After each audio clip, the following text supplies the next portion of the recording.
The Nebraska winter had turned Lake McConaughey into a frozen wasteland of treacherous ice and howling wind. Dr. Sarah Mitchell crouched behind a snow-covered boulder, adjusting her thermal scope as she tracked the movements of a massive elk herd across the frozen lake. At 32, she was one of the few wildlife veterinarians willing to venture into these conditions. But the chronic wasting disease outbreak threatening the region's deer population demanded field research that couldn't wait for better weather. Before we jump back in, tell us where you're tuning in from, and if this story touches you, make sure you're subscribed, because tomorrow I've saved something extra special for you. The scope's green display showed 17 elk picking their way carefully across what appeared to be solid ice. Sarah made notes on their gait patterns, looking for signs of the neurological symptoms that indicated infection. The disease had already decimated herds in Wyoming and Colorado. If it reached Nebraska's populations, the ecological and economic impact would be catastrophic. A sharp crack echoed across the lake, distinct from the usual groaning of shifting ice. Sarah lowered her scope and listened intently. The sound came again, followed by what might have been a human voice carried on the wind.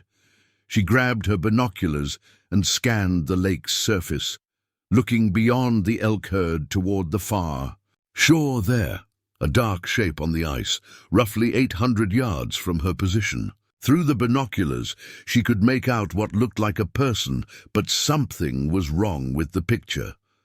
The figure wasn't moving normally, and there seemed to be water pooling around them. Sarah's veterinary training kicked in immediately. Hypothermia symptoms in mammals followed predictable patterns. First confusion and poor judgment, then loss of motor control, finally unconsciousness and death. If someone had fallen through thin ice and managed to pull themselves out, they would have minutes, not hours, before the cold killed them. She grabbed her emergency pack and started across the frozen lake, her cleated boots finding purchase on the rough ice surface. The wind cut through her insulated jacket like a blade, and she could feel her exposed skin starting to burn from the cold. The temperature had to be at least 20 below zero, with wind chill making it feel much worse. As she got closer, the situation became clearer and more dire. A man lay partially submerged in a hole in the ice, his body from the waist down still in the dark water. He wore traditional Native American clothing, beaded leather jacket, decorated leggings, and what looked like ceremonial jewelry. His long black hair was frozen to the ice around his head, and his skin had the waxy pale color that indicated severe hypothermia. But he was alive. His chest rose and fell in shallow, irregular breaths, and his eyes tracked her movement as she approached. When she knelt beside him, she could see he was probably in his early 30s, with strong facial features and intricate tattoos visible on his neck and hands. "Can you hear me?" Sarah asked, pulling medical supplies from her pack. The man's lips moved, but no sound came out. His body was shaking uncontrollably. A good sign, actually, since it meant his core temperature hadn't dropped to the point where his body stopped trying to generate heat. The ice around the hole was thin and unstable. Sarah could see that he'd probably been crossing the lake when he broke through, then managed to pull his upper body out of the water, but couldn't get enough leverage to climb completely free. Judging by the ice formations on his clothing, he'd been trapped for at least an hour, possibly longer. Sarah had trained for cold water rescues during her veterinary residency in Alaska, but those had involved animals, not humans. The principles were the same, though. Get the victim out of the water, prevent further heat loss, and rewarm gradually to avoid cardiac arrest. She pulled out her emergency rope and tied one end around her waist, then secured the other to a sturdy piece of ice equipment she'd driven into the surface. If she fell through while attempting the rescue, she'd need a way to pull herself out. "I'm going to get you out of there," she told the man as she positioned herself at the edge of the hole. "But I need you to help me if you can." She reached under his arms and lifted, trying to slide him up onto the more solid ice. He was heavier than she'd expected, and the wet leather of his clothing made it difficult to maintain her grip. Worse, the ice around the hole cracked ominously with each attempt. The man seemed to understand what she was trying to do. With obvious effort, he managed to hook his elbows onto the ice edge and push with his legs. Sarah pulled from above, and slowly, inch by inch, they managed to get him fully out of the water. Once he was on solid ice, Sarah could see the full extent of his condition. Both of his legs showed signs of severe frostbite. The skin was white and hard to the touch. His breathing was becoming more labored, and his shivering had begun to slow down, which was actually a bad sign. His body was starting to shut down non-essential functions to preserve core warmth. Sarah stripped off her own insulated jacket and wrapped it around his torso, then pulled out her emergency bivy sack, a reflective shelter designed to retain body heat. Getting him into it was difficult, since he couldn't help much, but she managed to zip him inside the metallic shelter. "What's your name?" she asked, checking his pulse. It was weak and irregular, but present. "Marcus," he whispered, his voice barely audible. "Marcus Whitefeather. I'm Sarah. I'm a doctor, well, a veterinarian, but I know how to treat hypothermia. You're going to be okay, but we need to get you warm and get you to a hospital." Marcus shook his head slightly. "No hospital, please." Sarah frowned. Severe hypothermia required immediate medical intervention, IV fluids, controlled rewarming, cardiac monitoring. Without proper treatment, he could die even after being pulled from the water. "Marcus, you've been in freezing water for over an hour. Your body temperature is dangerously low. If we don't get you medical attention—" "No." "Hospital," he repeated, his voice stronger now but still shaking with cold. "My people, they don't trust doctors." Sarah understood the cultural hesitation, but medical reality trumped cultural preferences when someone's life was at stake. "Okay, let's focus on getting you warm first. Then we'll figure out next steps." She activated several chemical heat packs and placed them against his torso. Careful to avoid direct skin contact that could cause burns, the bivy sack would trap his body heat and the additional warmth from the heat packs. But the process would be slow. "What were you doing out here?" Sarah asked, both to keep him conscious and to understand how he'd ended up in this situation. Marcus was quiet for so long that she thought he might have lost consciousness. Then he spoke, his words coming slowly but clearly. "Vision quest. My grandfather, he sent me to the sacred places to find what was lost." Sarah had heard of vision quests from her work with various Native American communities throughout the West. They were spiritual journeys, often involving fasting and exposure to the elements as a way of seeking guidance or spiritual insight.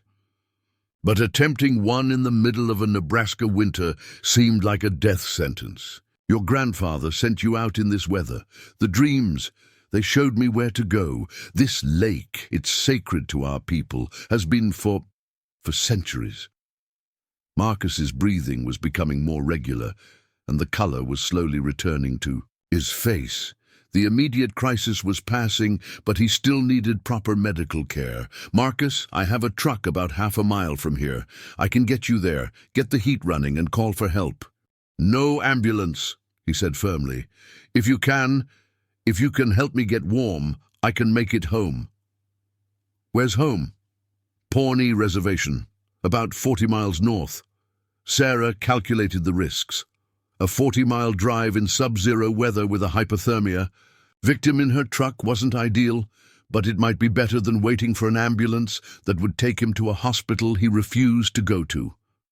"Okay," she said. "But if your condition gets worse during the drive, we're going to the nearest emergency room whether you like it or not." Marcus nodded weakly. Understood. Getting him off the ice and to her truck was a challenge that took nearly 30 minutes. Marcus could barely walk, and Sarah had to essentially carry him across the uneven ice surface to the shore. By the time they reached her pickup, both of them were exhausted and dangerously cold.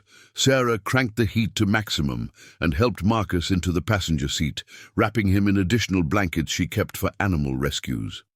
As the truck warmed up, she got her first good look at the man she'd pulled from the ice. Marcus Whitefeather was striking in a way that had nothing to do with his current condition. Even with his hair matted and his face pale from cold exposure, he had the kind of presence that commanded attention. The traditional clothing he wore wasn't costume or ceremony dress.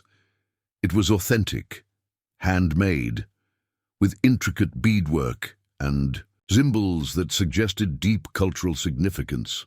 "Those tattoos," Sarah said, noticing the geometric patterns on his hands and neck as circulation returned to his extremities. "They're not decorative, are they?" Marcus looked down at his hands, flexing his fingers as feeling returned to them. "Family marks, clan symbols. They tell the story of my lineage." "And the vision quest? Is that part of your family tradition too?" Marcus was quiet for a moment as Sarah started driving north toward the Pawnee reservation. The heater was working overtime, and the windows were fogging up from the temperature differential. "My grandfather is the tribal historian," Marcus said finally. "He's 93 years old, and he's been having dreams about something that was hidden near this lake over 100 years ago." Sarah glanced at him. "Hidden? What kind?" "Of something. Gold," Marcus said simply. "A lot of gold." The word hung in the warm air of the truck cab like a physical presence. Sarah had expected him to talk about spiritual visions or ancestral guidance, not treasure. "You were doing a vision quest to look for gold?" "Not exactly." Marcus shifted in his seat, wincing as circulation returned to his legs. "The gold belongs to my people. It was hidden by my great-great-grandfather during the Indian Wars, when the cavalry was forcing tribes onto reservations. He buried it near the sacred lake to keep it from being stolen." Sarah processed this information as she drove through the snowy landscape. "And your grandfather's dreams are telling him where it is?" "The dreams are complicated. They show him the hiding place, but they also show him danger. White men with guns, government agents, people who would kill to get the gold. So he sent you out in the middle of winter to find it?" Marcus looked out the fogged window. "He sent me to see if the dreams were true, to confirm that the gold is still there, but also to see if the danger is real." The reservation appeared ahead of them, marked by a weathered wooden sign and a cluster of buildings visible through the blowing snow. Sarah had been to several reservations in her work, but each one was different, reflecting the unique history and culture of its people. "Turn left at the community center," Marcus directed. "My grandfather's house is the blue one with the satellite dish." As they pulled into the driveway, Sarah could see several people watching from windows and doorways. Word of their arrival had apparently spread quickly. An elderly man emerged from the blue house, moving with surprising speed for someone in his 90s. He wore a heavy winter coat over traditional clothing, and his long white hair was braided with feathers and beads. Even from a distance, Sarah could see the family resemblance to Marcus. "Grandfather," Marcus said as Sarah helped him out of the truck. The old man's eyes widened as he took in his grandson's condition. The wet clothing, the pale skin, the way Marcus had to lean on Sarah for support. "Joseph Whitefeather," the elderly man said, extending his hand to Sarah. "And you are the one who saved my grandson's life." "Sarah Mitchell. I'm a veterinarian. I was doing research at the lake when I found Marcus." Joseph's eyes studied her with an intensity that was almost uncomfortable. "A veterinarian, someone who heals animals." "Yes, sir. And yet you chose to risk your own life to save a human stranger." Sarah wasn't sure how to respond to that. "It's what anyone would do." Joseph smiled, and Sarah could see where Marcus got his charismatic presence. "No, Dr. Mitchell, It's what good people do, and there are fewer of those than there should be. As they helped Marcus into the house, Sarah became aware that they were being watched by more people than she'd initially noticed. Faces appeared in windows of neighboring houses, and she could see several men standing in the shadows of buildings nearby. The interior of Joseph's house was warm and welcoming, filled with traditional crafts, historical photographs, and the smell of something savory cooking on the stove. But Sarah also noticed modern conveniences: a large-screen television, a computer, bookshelves filled with both traditional texts and contemporary volumes. "You need to get out of those wet clothes," Sarah told Marcus as Joseph led them to a living room dominated by a stone fireplace, "and we should check your extremities for frostbite damage." As Marcus disappeared into a back room to change, Joseph gestured for Sarah to sit by the fire. "Tell me exactly what happened at the lake." Sarah recounted the rescue, from first spotting Marcus on the ice to pulling him from the water. Joseph listened without interruption, his weathered face revealing nothing. "He told you about the vision quest," Joseph said when she finished. "He mentioned it, and he said something about gold." Joseph was quiet for a long moment, staring into the fire. "Dr. Mitchell, what I'm about to tell you could put you in considerable danger.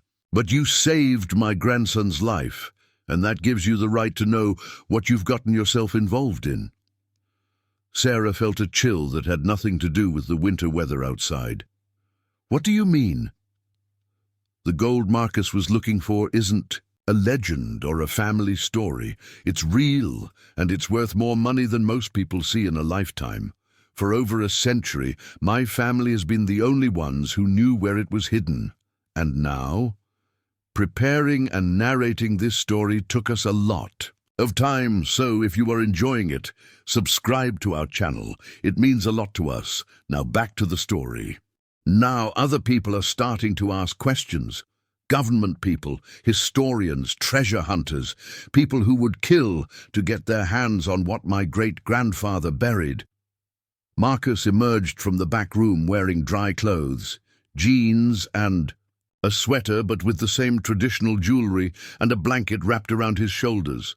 He moved slowly, but seemed much improved. "Did you find it?" Joseph asked his grandson. Marcus nodded.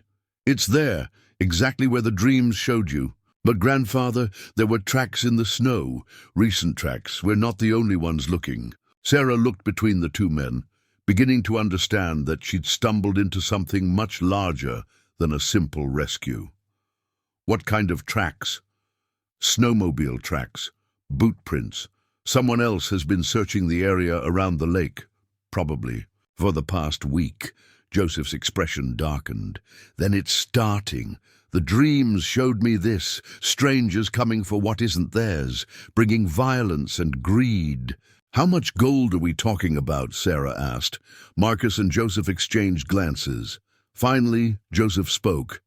"Enough to change the future of our entire tribe, enough to fund schools, healthcare, housing, economic development, enough to make us truly independent. And enough," Marcus added grimly, "to make some very dangerous people very interested in taking it from us." As if summoned by his words, the sound of vehicles approaching reached them through the windows. Sarah looked outside to see several black SUVs pulling into the driveway, their occupants hidden behind tinted windows. Joseph stood up slowly, his expression resigned. "It appears we're about to find out just how dangerous those people can be." The black SUVs disgorged 6 men in expensive winter gear, their movements coordinated and purposeful. Sarah watched through the window as they spread out around Joseph's house, not quite surrounding it, but clearly controlling the exits. These weren't casual visitors. The leader knocked on the front door with the kind of authority that expected immediate compliance. He was tall and broad-shouldered, maybe 50 years old, with the bearing of someone accustomed to getting his way through intimidation. Joseph opened the door, but didn't invite them in. "Mr. Harrison, I wondered when you'd show up." "Joseph." The man's voice carried a slight southern accent. "We need to talk." "About what?" "About your grandson's little expedition to Lake Maconochie this morning. About what he might have found there." Sarah felt Marcus tense beside her. Clearly, Harrison and his men had been watching them, possibly for days. "My grandson went on a spiritual journey," Joseph said calmly. "That's hardly unusual for young men in our culture." Harrison smiled, but it didn't reach his eyes. "Cut the mystical Indian act, Joseph. We both know what's buried out there, and we both know your family has been sitting on information about its location for over a century. I don't know what you're talking about." "Really? Then you won't mind if we search your house?" "Actually, I would mind. This is sovereign tribal land, and you have no jurisdiction here." Harrison's smile widened. "Actually, we do. I'm Deputy Director Harrison from the Bureau of Indian Affairs. This investigation falls under federal oversight of tribal archaeological sites." Joseph's composure cracked slightly. Sarah could see that Harrison's credentials complicated things significantly. The Bureau of Indian Affairs had complex authority over reservation activities, especially regarding historical artifacts. "What investigation?" Joseph asked. Harrison produced a folder from his coat.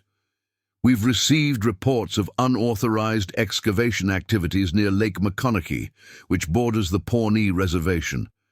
Historical surveys indicate the area may contain significant archaeological artifacts protected under federal law, protected by the same federal law that stole our land in the first place," Marcus said, standing up despite Sarah's gesture for him to remain seated. Harrison's attention shifted to Marcus, taking in his wet hair and the blanket around his shoulders. "You must be the grandson." Marcus Whitefeather, age 34, graduate degree in Native American Studies from the University of Nebraska, currently unemployed. The casual recitation of personal information was clearly meant to intimidate, but Marcus didn't flinch. "What do you want?" "I want to know what you found at the lake this morning, and I want to know what your grandfather's been telling you about family stories regarding hidden treasures." Sarah stepped forward. "Excuse me, but who exactly are you people? And what gives you the right to harass a man who nearly died of hypothermia a few hours ago?" Harrison's gaze shifted to her, and she felt the full weight of his attention. "And you are Dr. Sarah Mitchell. I'm the one who pulled your person of interest out of the ice." "Ah, the veterinarian." Harrison consulted his folder again. "Dr. Sarah Mitchell, age 32, Ph.D. in veterinary medicine from Colorado State, currently researching chronic wasting disease for the Nebraska Game and Parks Commission. No criminal record, no political affiliations, no apparent connection to the Whitefeather family." The fact that he had detailed information about her made Sarah's blood run cold. These people had been planning this confrontation. "How long have you been watching us?" she asked. "Dr. Mitchell, you stumbled into something much bigger than you realize. The best thing you can do for yourself is leave now and forget what you've seen today." "And if I don't?" Harrison's expression hardened. "Then you become part of an ongoing federal investigation into the theft of protected archaeological artifacts. That's a felony that carries up to 10 years in federal prison." Joseph moved to stand beside his grandson and Sarah. "Mr. Harrison, you're threatening innocent people based on speculation and family stories. Even if there were artifacts at the lake, which I'm not saying there are, my family would have every right to recover items that belong to our ancestors." "Actually, you wouldn't." Harrison pulled out another document. "Under the Archaeological Resources Protection Act, any artifacts found on federal land adjacent to tribal territory fall under federal jurisdiction. Any unauthorized removal is theft of federal property." Marcus laughed bitterly. "So first you steal our land, then you steal our artifacts, and now you're threatening to arrest us for trying to recover what was always ours." "I'm not here to debate 19th century Indian policy," Harrison said. "I'm here to prevent the illegal removal of protected archaeological materials." Sarah studied Harrison's face, looking for tells that might indicate his true motivations. Something about his story didn't add up. "Mr. Harrison," she said, "if this is really about protecting archaeological sites, why are you here instead of at the lake securing the area? And why do you have detailed personal information about people who aren't under investigation?" Harrison's jaw tightened slightly. Sarah had hit a nerve. "The investigation is ongoing, Dr. Mitchell. We're gathering information from all relevant parties." "All relevant parties to what? You still haven't explained what crime you think has been committed." Before Harrison could respond, another man appeared in the doorway behind him. This one was younger, maybe 40, with the soft look of someone who spent more time behind a desk than in the field. "Sir," the newcomer said quietly, "we have a problem. The tribal police are here." Through the window, Sarah could see 2 tribal police vehicles pulling up behind the federal SUVs. The officers who emerged were clearly outnumbered, but their presence changed the dynamic immediately. "Mr. Harrison." The lead tribal officer was a woman in her 40s, tall and athletic, with the bearing of someone comfortable with authority. "I'm Chief Rebecca White Eagle, Tribal Police. We've had reports of federal agents harassing tribal members without proper authorization." Harrison's smile became strained. "Chief White Eagle, this is a federal investigation under BIA authority. We don't need tribal permission to conduct interviews. Actually, you do. The Pawnee Nation has sovereignty over law enforcement on reservation land. Unless you have a warrant or are pursuing suspects fleeing from federal jurisdiction, you need tribal cooperation for any investigative activities. I have BIA credentials." "I see credentials. I don't see a warrant." The standoff stretched taut between the federal agents and tribal police. Sarah realized she was witnessing a jurisdictional conflict that probably had roots going back generations. Marcus whispered to his grandfather, "Should we tell Chief White Eagle about the gold?" Joseph shook his head slightly. "Not yet. We don't know who else might be listening." But Sarah caught the exchange, and apparently so did Harrison. His expression shifted from frustrated to calculating. "Chief White Eagle," Harrison said, "perhaps we can resolve this cooperation issue. The Pawnee Nation and the federal government share common interests in protecting historical artifacts and preventing their illegal sale on the black market." "What artifacts?" Harrison glanced meaningfully at Joseph and Marcus. "I think that's a question better answered by tribal members who have family knowledge of historical burials and caches." Chief White Eagle looked between the federal agents and the White Feather family. Sarah could see her trying to piece together the situation. "Joseph," the chief said, "is there something I should know about?" Joseph was quiet for a long moment. Sarah could see him weighing options, calculating risks. "Rebecca," he said finally, "maybe we should talk privately."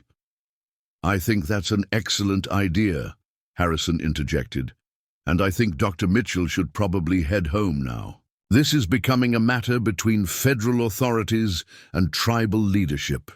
Sarah looked at Marcus, who met her eyes with an expression that was part gratitude and part desperation. He didn't want her to leave, but he also didn't want her further involved in whatever was happening. "Actually," Chief White Eagle said, "Dr. Mitchell stays. She's the one who saved Marcus's life, which makes her part of this situation. And until I understand what federal interest you think you have in tribal member medical emergencies, everyone stays right here." Harrison's frustration was becoming more apparent. "Chief, you're interfering with a federal investigation. Prove it. Show me paperwork that establishes federal jurisdiction over whatever you think happened here." While the officials argued, Sarah found herself studying the other federal agents. They weren't dressed like typical government employees. Their gear was too expensive, too specialized, and they carried themselves like private security rather than bureaucrats. "Marcus," she whispered, Are you sure Harrison is really with the Bureau of Indian Affairs? Marcus looked at the federal agents with new attention. You know, I've never seen BIA agents who looked like soldiers. Chief White Eagle had apparently reached the same conclusion. Mr. Harrison, I'm going to need to see identification from all your personnel, and I'm going to need to verify your credentials with the BIA regional office. Harrison's composure finally cracked. Chief, you're making a mistake. There are national security implications here that go beyond tribal jurisdiction. National security. Chief White Eagle's eyebrows rose. From archaeological artifacts.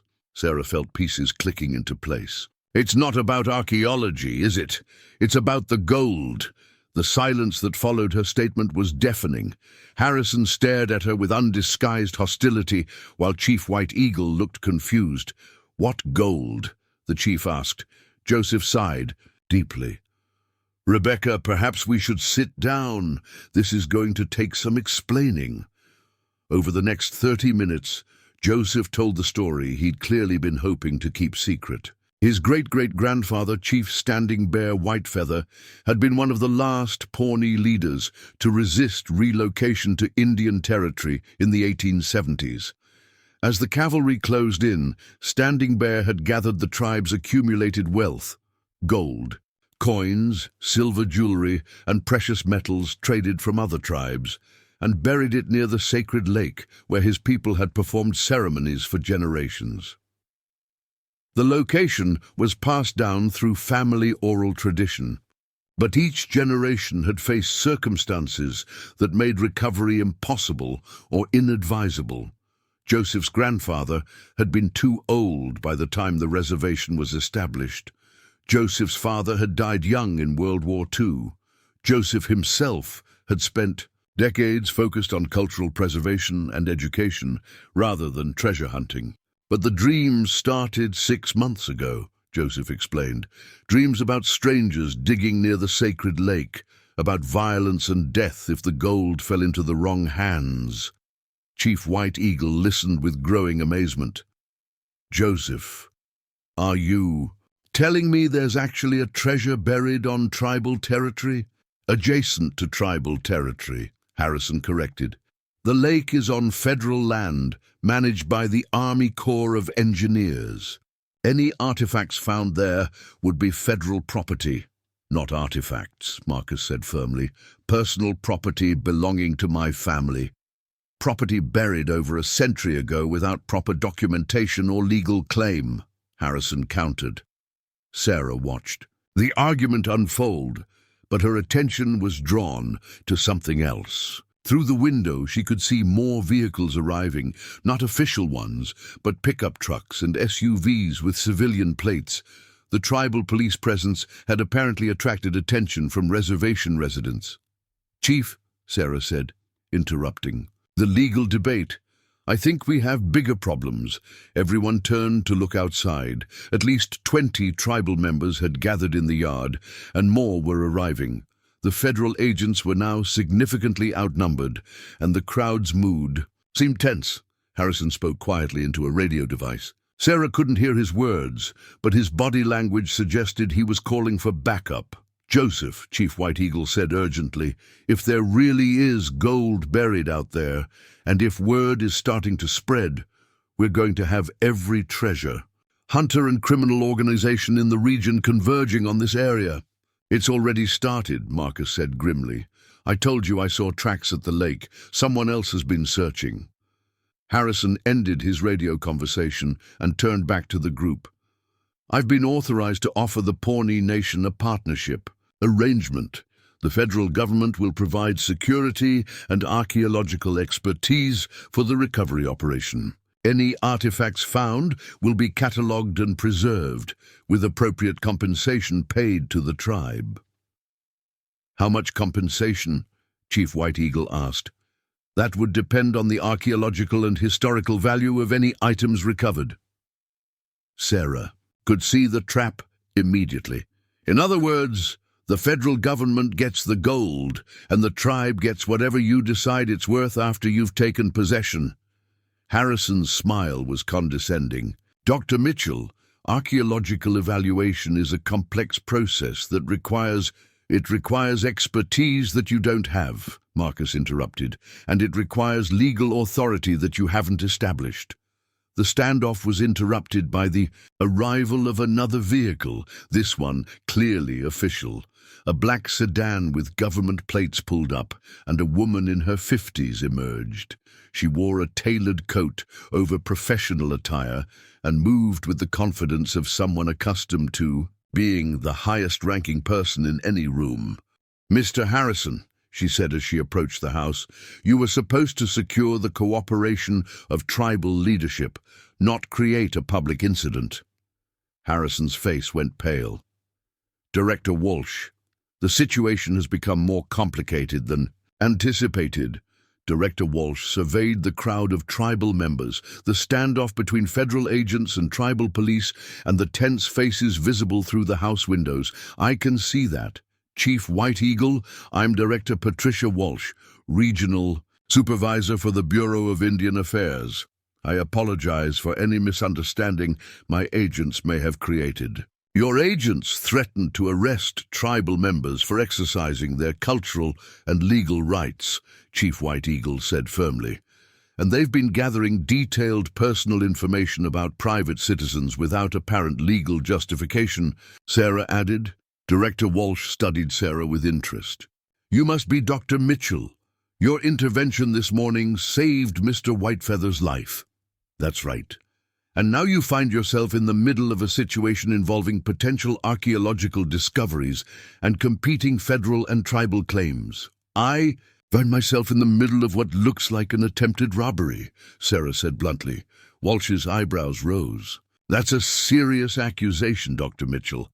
Then provide a serious explanation. What federal interest justifies threatening people who haven't committed any crimes?" Walsh was quiet for a moment, clearly calculating her response. When she spoke, her tone was more conciliatory.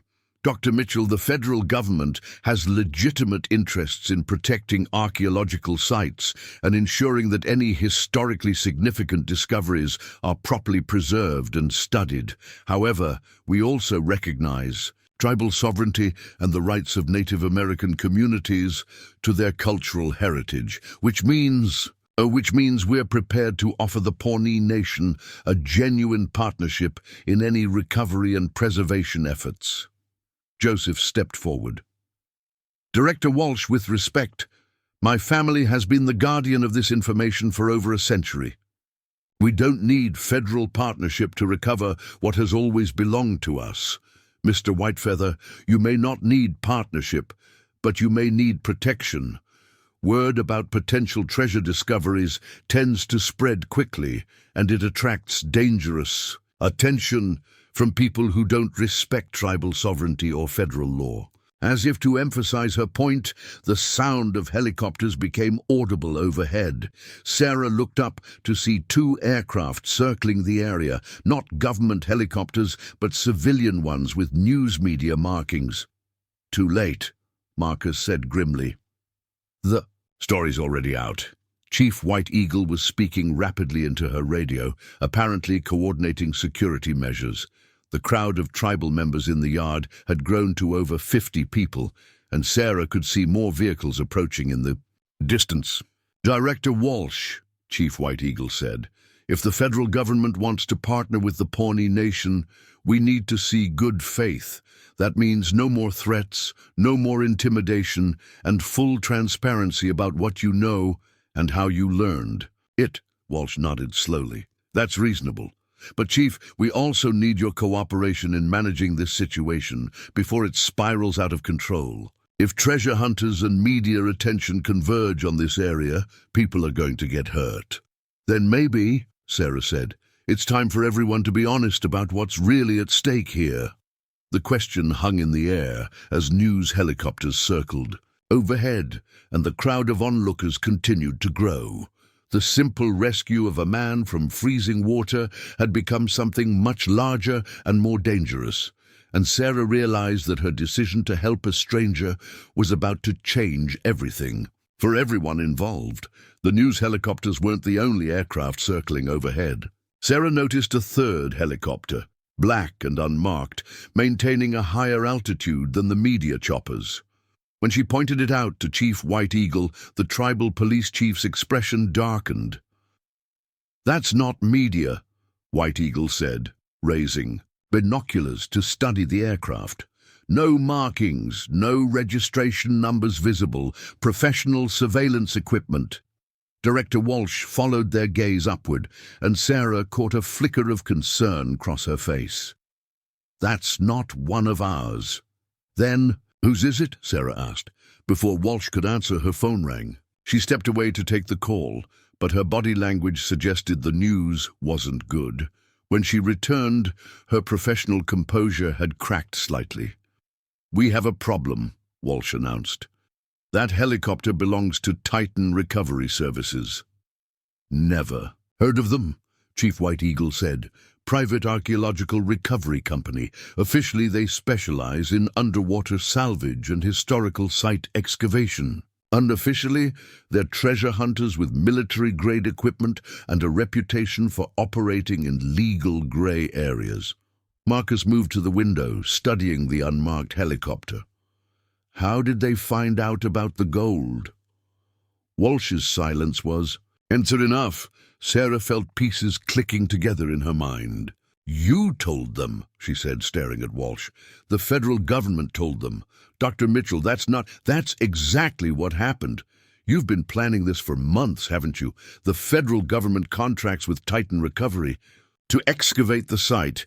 You claim jurisdiction based on archaeological protection laws, and the Pawnee Nation gets whatever scraps you decide to offer." Walsh's face flushed.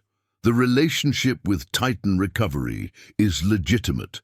They have specialized equipment for underwater excavation that the federal government doesn't possess." "Underwater?" Joseph looked confused. "The gold isn't underwater. My great-great-grandfather buried it on dry land near the lake." "Mr. Whitefeather," Walsh said carefully, "lake levels have changed significantly since the 1870s. Dam construction and seasonal flooding mean that burial sites from that era are now likely submerged." Sarah realized the implication immediately, which conveniently puts any treasure under federal admiralty jurisdiction instead of tribal sovereignty. "It's not convenient," Walsh protested. "It's geographical reality." Marcus laughed bitterly. "Geographical reality that you've apparently been studying long enough to hire private contractors." The sound of heavy vehicles approaching interrupted their argument. Through the window, Sarah could see military-style trucks pulling up behind the federal SUVs. Men in tactical gear began deploying, their movements coordinated and professional. "Those aren't federal agents," Chief White Eagle observed, her hand moving instinctively toward her sidearm. Walsh was already on her radio, speaking in urgent tones. "This is Director Walsh, requesting verification of federal tactical deployment to Pawnee. Reservation coordinates." The response was apparently not what she expected. Her face went pale as she lowered the radio. "Those aren't federal personnel," she announced, "and they're not responding to federal authority." Harrison, who had been conspicuously quiet during the jurisdictional arguments, suddenly looked nervous. "Director, maybe we should consider tactical withdrawal." "Tactical withdrawal?" Sarah stared at him. "You mean running away?" "Dr. Mitchell," Walsh said firmly, "this situation has escalated beyond civilian involvement. I strongly recommend you leave immediately." "I'm not going anywhere without Marcus and Joseph." "Neither are we," Chief White Eagle added, gesturing toward the growing crowd of tribal members in the yard. "This is sovereign tribal land, and we don't run from trespassers." The tactical team from the trucks had deployed around the house, but they weren't taking aggressive positions. Instead, they seemed to be establishing a security perimeter. Sarah noticed they were wearing body armor marked with corporate logos, rather than federal insignia. "Titan Recovery Services," Marcus read, squinting at the tactical team through the window. Your archaeological consultants travel with private armies? Walsh was frantically working her phone, apparently trying to reach higher authorities. This wasn't authorized. Titan was supposed to coordinate with federal oversight. Or, Sarah said, this was always the plan, and you were just the government cover story. A new voice cut through the tension from outside the house. Director. Walsh, we need to talk. The man approaching the front door was tall and lean, maybe 45 years old, with the bearing of someone accustomed to command. He wore expensive outdoor gear and moved with the confidence of someone who owned whatever. Situation he entered, Mr. Blackwood, Walsh said as she opened the door. This is highly irregular. Your team was supposed to coordinate deployment with federal oversight. Plans change, Director. May I come in? Walsh reluctantly stepped aside, and James Blackwood entered the house. His gaze swept over the assembled group, cataloging potential. Threats and assets with professional efficiency. Mr. Whitefeather, he said, nodding to Joseph. I'm James Blackwood, CEO of Titan Recovery Services. I understand you have information about historical artifacts in this area. I understand you have armed men surrounding my house, Joseph replied. Blackwood smiled, but it was the kind of smile that made Sarah's skin crawl. Security precautions. This area is about to become very dangerous. Dangerous how? Word about treasure discoveries spreads fast in certain communities. We're already tracking at least 3 separate criminal organizations en route to this location. Mexican cartel treasure hunters, Russian artifact smugglers, and domestic militia groups who specialize in robbing archaeological sites. Chief White, Eagle stepped forward. And your solution is to bring your own private army? My solution is to secure the site and recover the artifacts before people start dying over them. Sarah studied Blackwood's face, looking for tells. What makes you so certain there are artifacts to recover? Blackwood's smile widened. Dr. Mitchell, isn't it? The veterinarian who saved young Marcus here. Interesting coincidence. You being at exactly the right place, at exactly the right time. The implied suspicion in his tone made Sarah's temper flare. What's that supposed to mean? It means coincidences make me nervous, especially when they involve people with no apparent connection to ongoing operations suddenly becoming central figures. Marcus moved to stand beside Sarah. Are you suggesting Dr. Mitchell was somehow involved in a conspiracy to find gold that nobody except my family knew about? I'm suggesting that Dr. Mitchell's presence complicates what should have been a straightforward recovery operation. Straightforward for whom? Chief White Eagle demanded. You're on sovereign tribal land without permission. You've deployed armed personnel without authorization, and you're threatening tribal members who haven't committed any crimes. Blackwood's expression hardened. Chief White Eagle, tribal sovereignty doesn't extend to concealing the location of archaeological sites from federal authorities. It does when those sites contain property that belongs to tribal members. Property, buried over a century ago without legal documentation. The legal argument was interrupted by the sound of Sarah's phone ringing. She glanced at the caller ID and saw her supervisor's number. Dr. Chen, she answered, stepping away from the group. Sarah, where the hell are you? I've got federal agents asking questions about your research activities, and there are news reports about treasure hunters on the Pawnee reservation. Sarah's heart sank. If her supervisor was being contacted by federal agents, her career was about to become collateral damage in whatever was happening. Dr. Chen, I can explain. Sarah, you need to distance yourself from whatever this is immediately. The Nebraska Game and Parks Commission cannot be associated with unauthorized archaeological activities. I haven't engaged in any archaeological activities. I rescued someone from hypothermia and got caught up in a federal investigation involving treasure hunting and tribal sovereignty disputes. Sarah, you're a veterinarian, not an archaeologist or a federal agent. Come back to Lincoln immediately. Sarah ended the call, knowing that her professional life was about to get very complicated. When she turned back to the group, she found everyone staring at her. "Career problems?" Blackwood asked with mock sympathy. "Nothing I can't handle."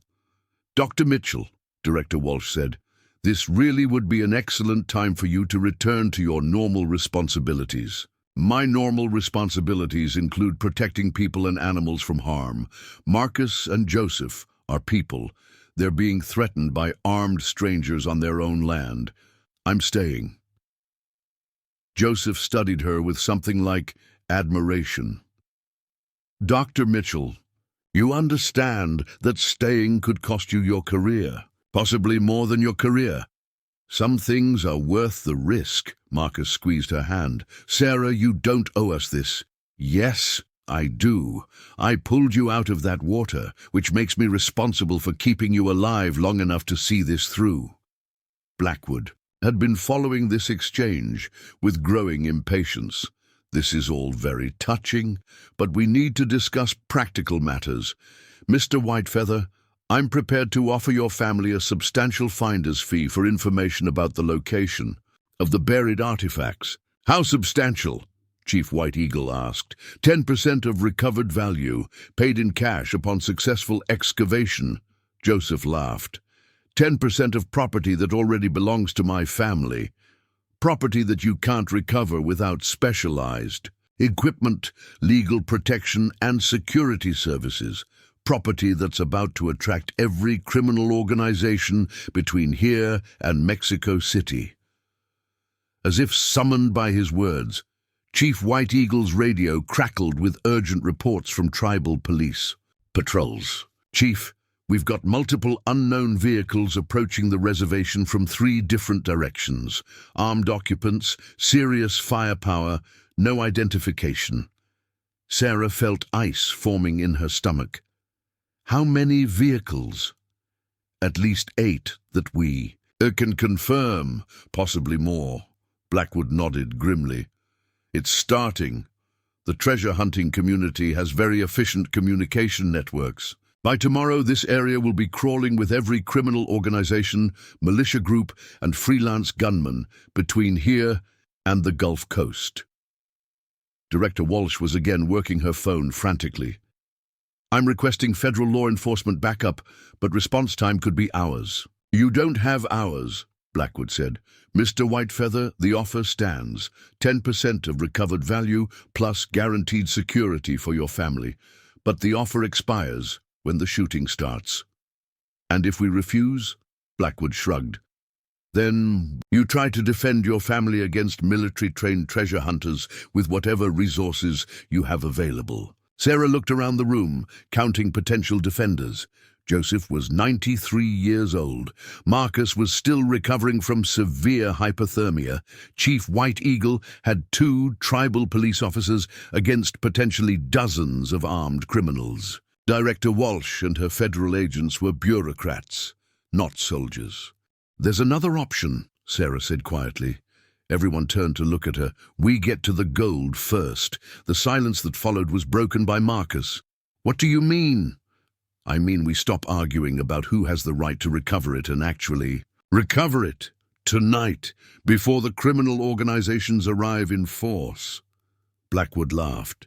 "Dr. Mitchell, with respect, treasure recovery is a highly specialized operation requiring professional equipment and expertise that you conveniently happen to provide." "Exactly. For 90% of the value, plus guaranteed security and legal protection." Sarah looked at Joseph.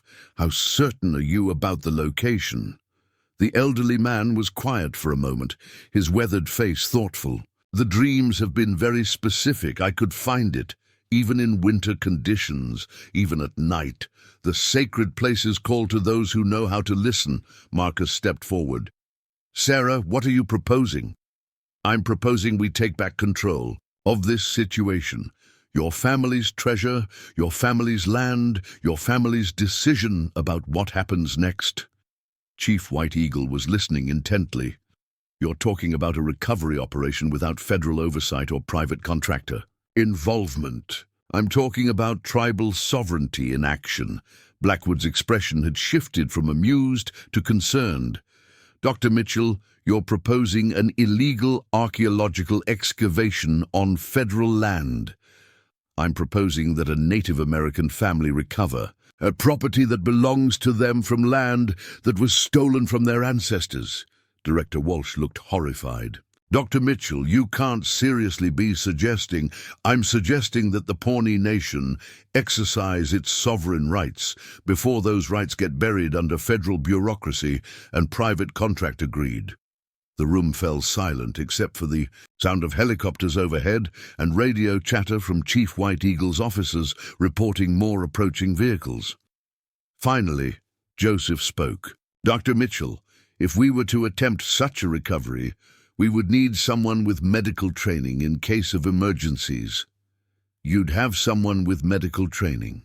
We would need someone with scientific expertise to properly document and preserve any artifacts recovered.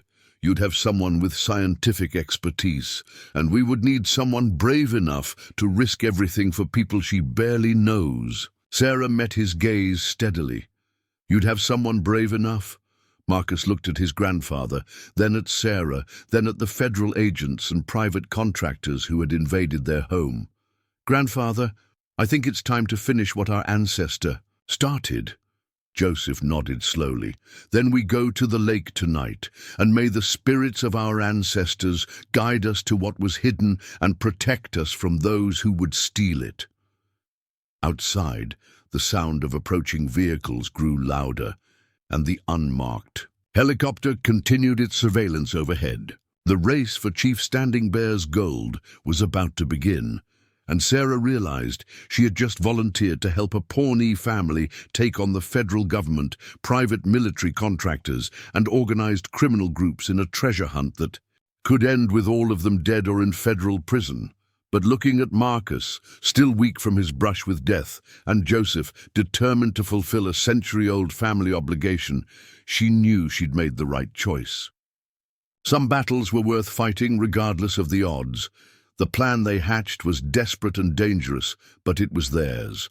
While Blackwood's tactical teams maintained their perimeter and federal agents continued their jurisdictional arguments, Joseph quietly slipped away to gather supplies from his basement. Sarah used her veterinary emergency kit to check Marcus's condition.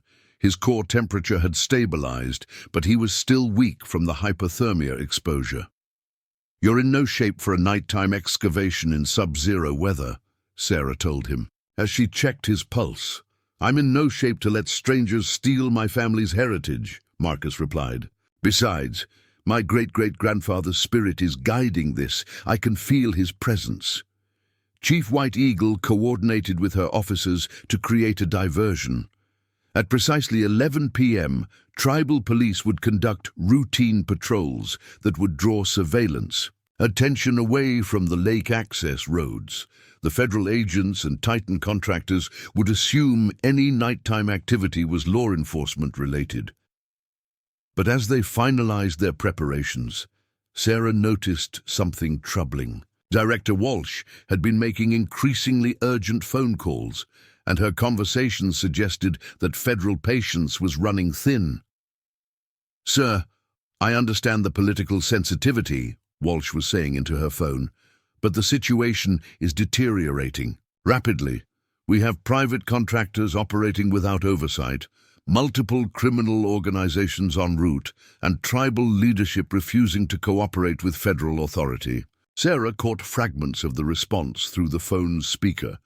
National security implications, archaeological protection, administrative solutions. When Walsh ended the call, her expression was grim. "Mr. Whitefeather, I need to be direct with you. Federal authorities are prepared to declare this area a restricted archaeological zone under emergency provisions. That would give us legal authority to clear all civilian personnel and secure the site." "Including tribal members on sovereign land?" Chief White Eagle asked. "Emergency archaeological protection supersedes normal jurisdictional limitations." Marcus stepped forward, his face flushed with anger despite his physical weakness. "So when legal theft doesn't work, you just change the laws? Mr. Whitefeather, this isn't about theft. It's about preventing a treasure-hunting war that could get dozens of people killed. Then why didn't you prevent private military contractors from deploying on tribal land?" Walsh had no good answer for that question. Sarah realized the federal government was improvising as desperately as everyone else, trying to maintain control of a situation that had already spiraled beyond anyone's authority. Joseph returned from his basement, carrying a canvas bag filled with items that looked like they belonged in a museum. Hand-forged metal tools, leather wrappings, and what appeared to be ceremonial objects. "My great-great-grandfather's excavation tools," he explained, "preserved by each generation for the day when the gold would be recovered." Blackwood studied the antique implements with professional interest. "Mr. Whitefeather, those tools are archaeological artifacts themselves. They belong in a controlled preservation environment. They belong with the family that made them and used them. Not anymore. Under federal antiquities law," Sarah interrupted, "you need proper documentation establishing federal jurisdiction. Do you have a court order declaring this site a protected archaeological zone?" Blackwood's smile was cold. "Dr. Mitchell, do you really want to test the limits of federal emergency authority?" Before Sarah could respond, Chief White Eagle's radio erupted with urgent reports from her patrol officers. "Chief, we've got company. 3 vehicles approaching from the south, heavily armed occupants, no identification. They're not responding to our attempts at contact. ETA, 20 minutes, maybe less." Sarah felt her heart rate spike. The criminal organizations Blackwood had warned about were arriving ahead of schedule. "Chief, we've got movement from the east as well. 2 more vehicles, different group, also armed." Blackwood was already coordinating with his tactical teams via headset. "Perimeter teams, prepare for hostile contact. Rules of engagement are defensive, only unless directly fired upon." Marcus grabbed Sarah's arm. "We have to go now. Once the shooting starts, we'll never get to the lake."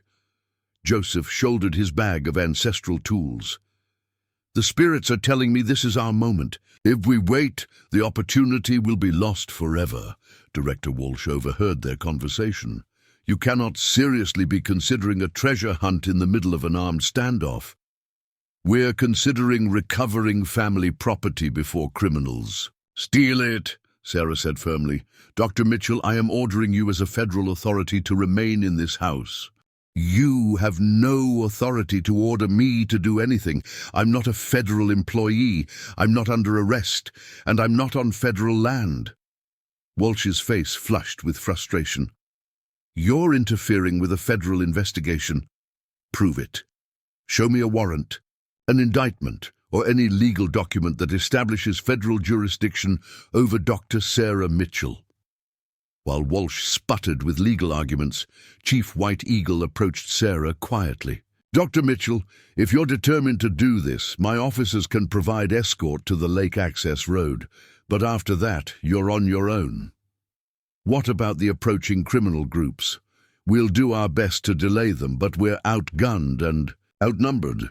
You'll have maybe an hour before this area becomes a battlefield." Sarah looked at Marcus, still pale and unsteady from his earlier brush with death. "Are you sure you can handle this?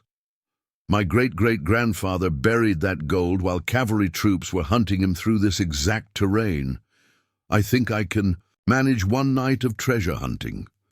20 minutes later, they were in Sarah's pickup truck, following a tribal police escort toward Lake McConaughey. The federal agents and Titan contractors had been left behind, arguing about jurisdiction and emergency authority, while the real treasure hunters disappeared into the Nebraska winter night. Chief White Eagle's voice crackled over the police radio. Sarah had borrowed, "Dr. Mitchell, we've got eyes on the criminal groups. They're setting up camps about 2 miles from your location. You have limited time." The lake looked completely different at night. Moonlight reflected off the ice surface, creating an otherworldly landscape of silver and shadow. Sarah parked the truck near the same boulder where she'd first spotted Marcus that morning. It felt like a lifetime ago. Joseph stood at the edge of the frozen lake, his elderly frame silhouetted against the star-filled sky.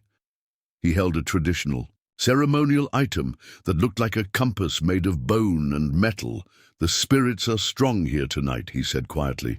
"My great-great-grandfather's presence is very close." Marcus joined his grandfather, and Sarah could see the family resemblance more clearly in the moonlight. Both men had the same determined jawline, the same steady gaze that suggested they'd rather die than compromise their principles.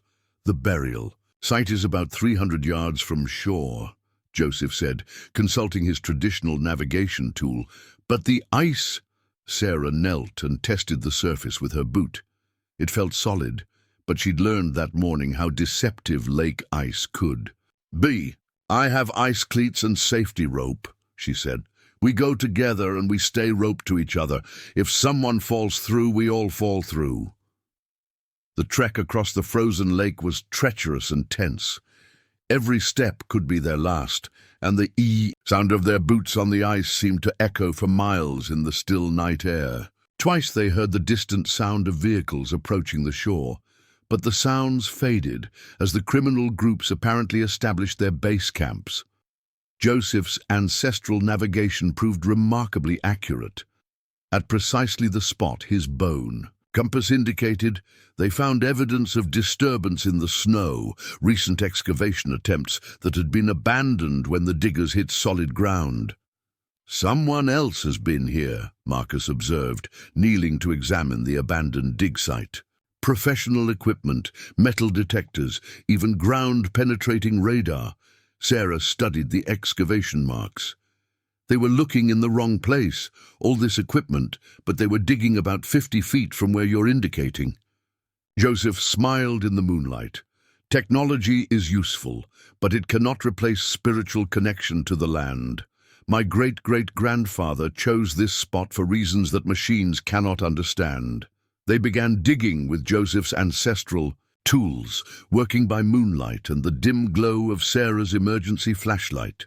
The ground was frozen solid, but the antique metal implements were surprisingly effective. Each generation of the White Feather family had maintained and sharpened these tools, preparing for exactly this moment. After an hour of back-breaking work, Marcus's shovel struck something that wasn't frozen earth. The metallic sound rang across the silent lake like a bell. "That's it," Joseph whispered, "the sacred cache." Working more carefully now, they excavated around the obstruction. What emerged from the frozen ground took Sarah's breath away. A metal chest, roughly 2 feet square, with intricate Native American decorative work covering its surface. Despite over a century in the ground, the chest appeared to be in remarkable condition. Marcus ran his fingers over the decorations, tears freezing on his cheeks. "These are my great-great-grandfather's personal symbols, his clan markings, his spiritual totems." Joseph knelt beside the chest, his weathered hands shaking as he touched the metal surface. "Standing bare, White Feather, your sacrifice has not been forgotten. Your descendants reclaim what you preserved." But their celebration was interrupted by the sound of approaching snowmobiles. Bright lights cut through the darkness, heading directly toward their position on the ice. "They found us," Sarah said, grabbing her emergency radio. "Chief White Eagle, we need immediate backup at the excavation site." Static answered her. The radio was dead, either equipment failure or intentional jamming. The snowmobiles were moving fast across the ice, at least 6 machines with multiple riders. Sarah could see the glint of weapons in the headlights. "We need to get this chest." "Back to shore," Marcus said, struggling to lift the heavy container. "Too heavy," Joseph panted, his elderly frame unable to manage the weight. "And too far. They'll catch us before we reach the truck." Sarah made a decision that surprised even her. "Then we make our stand here." "Dr. Mitchell," Marcus stared at her, "these are armed criminals. We have antique digging tools. We have something They don't have, which is... Sarah pulled out her cell phone and activated the video recording function. We have the truth, and we have witnesses. She began recording, speaking directly into the camera. This is Dr. Sarah Mitchell. It is 1:47 a.m. on January 15th, and I am on Lake McConaughey with Marcus and Joseph Whitefeather of the Pawnee Nation. We have just recovered a cache of gold and artifacts buried by Chief Standing Bear Whitefeather in the 1870s on land that belonged to the Pawnee people. The snowmobiles were now close enough that Sarah could see the faces of their riders, hard men with military-style weapons and equipment. These artifacts belong to the Whitefeather family and the Pawnee Nation, Sarah continued recording. Any attempt to steal them is a violation of tribal sovereignty and federal law protecting Native American cultural heritage. The lead snowmobile stopped 50 feet away, its rider dismounting with an assault rifle in hand. He was tall and bearded, wearing military surplus gear that suggested serious combat experience. "Step away from the chest," he called across the ice. "Nobody needs to get hurt here." "The chest belongs to these people," Sarah called back still. Recording. "You have no legal right to it," the man laughed. "Lady, legal rights don't mean much out here in the middle of nowhere. Now step away before this gets ugly." Joseph stepped forward, placing himself between the gunman and the ancestral chest. At 93 years old, facing armed criminals, on a frozen lake in the middle of the night, he showed no fear. "Young man," Joseph said, his voice carrying clearly across the ice, "this treasure was protected by my great-great-grandfather's spirit for over a century. Do you really think a few guns will succeed where the United States Army failed?" The gunman's confidence seemed to waver slightly. Something about Joseph's absolute certainty was unnerving. "Old man, spirits don't stop bullets." "Perhaps not," Joseph replied. "But federal agents do." As if summoned by his words, helicopters appeared over the lake, not the unmarked surveillance aircraft from earlier, but clearly official federal choppers with searchlights blazing. Blackwood's voice boomed from a loudspeaker. "This is a federal archaeological site under emergency protection. All personnel not authorized by federal authorities must evacuate immediately." The criminal treasure hunters found themselves caught between Joseph's spiritual certainty, Sarah's video documentation, and federal law enforcement helicopters. The standoff on the frozen lake was about to determine not just who got the gold, but whether centuries of injustice would finally be answered. The federal helicopters' searchlights turned the frozen lake into a blazing arena of light and shadow. The criminal treasure hunters, caught in the open with assault rifles, suddenly looked less confident as they realized they were facing federal law enforcement rather than a simple robbery. But Sarah noticed something odd about the helicopter. Deployment. Instead of surrounding the criminals, the aircraft seemed to be positioning themselves to control all access points to the treasure site, including blocking any escape routes for her, Marcus, and Joseph. "Dr. Mitchell," Blackwood's voice boomed. From the lead helicopter's loudspeaker, "You and the Whitefeather family need to step away from the archaeological site immediately." Sarah kept her phone recording as she shouted back, "This isn't an archaeological site. This is a family recovering their own property." The bearded criminal leader looked between the helicopters and the treasure chest, clearly calculating whether the gold was worth a firefight with federal agents. His companions were backing toward their snowmobiles, weapons still raised, but body language suggesting they wanted to retreat. "This is Agent Patricia Summers, FBI Archaeological Crimes Unit," a new voice announced from the helicopters. "All armed personnel are ordered to lay down weapons and submit to federal custody." Sarah's heart sank. FBI involvement meant this situation had escalated far beyond local jurisdiction. The federal government was now treating the treasure recovery as a potential crime scene rather than a legitimate family claim. But Joseph seemed oddly calm as FBI agents rappelled from the helicopters onto the ice. "Sarah," he said quietly, "keep recording. What happens next will determine whether justice is served or buried."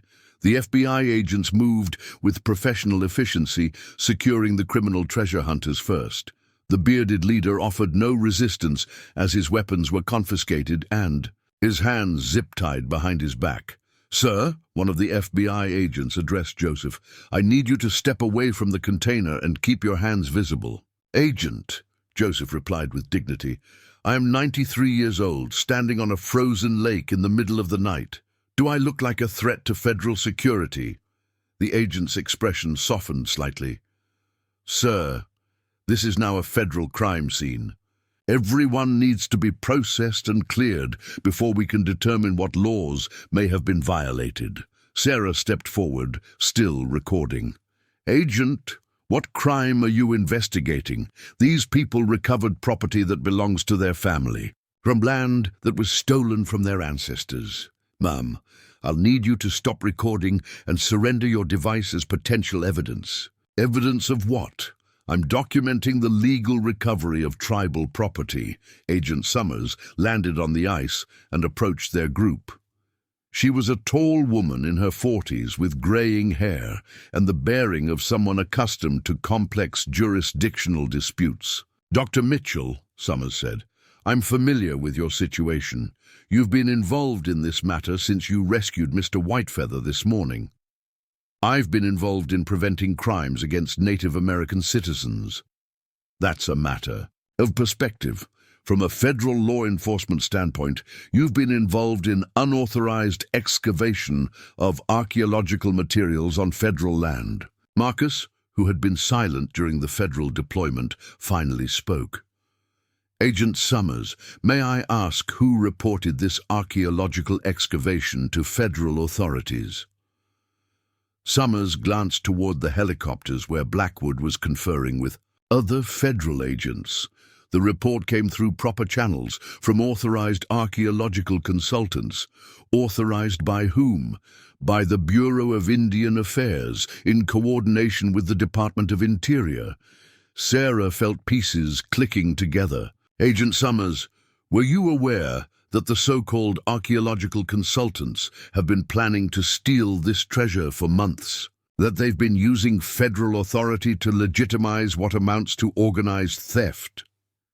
Summers' expression became more guarded. "Dr. Mitchell, those are serious accusations. They're serious crimes. Director Walsh and Blackwood have been coordinating to use federal archaeological protection laws to seize tribal property, then split the proceeds through private contractor arrangements. Do you have evidence to support those allegations?" Sarah held up her phone. "I have hours of recorded conversations where federal officials threatened tribal members, where private contractors admitted to tracking criminal organizations to this site, and where government agents disclosed operational details to private parties." Agent Summers was quiet for a moment, studying Sarah's face. "You understand that interfering with federal law enforcement is a serious crime?